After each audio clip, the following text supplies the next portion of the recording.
Yo, so our property is about 1.5 acres.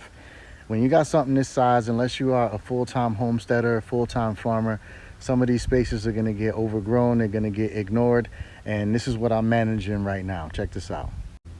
This is the back of the backyard. We got some plantains over there, we got this huge guava and some other bananas, but most of this, we don't really visit these places too often, which is why it's so overgrown. We brought in some Mexican sunflowers a few years back because we heard they were good fertilizer and good chop and drop, and they absolutely are. But the thing is, if you got moist soil, when you start chopping and dropping these things, they like to just put more roots in the ground and make more plants. Sometimes they just get too tall and they fall over, and when they do, they just make more plants. So technically they just start walking all over your property, and before you know it, you got a yard full of this stuff. I've been cutting on them already. This is why they're all knocked down all over the place. This is an ice cream bean. We've had this thing for years. It hasn't made any fruit yet.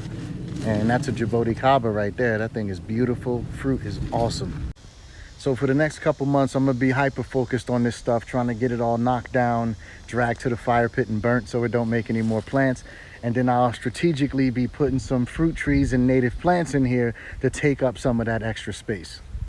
See, this is why you gotta keep your pathways clear, because you never know when you got fruit hiding behind the weeds. It's plantain.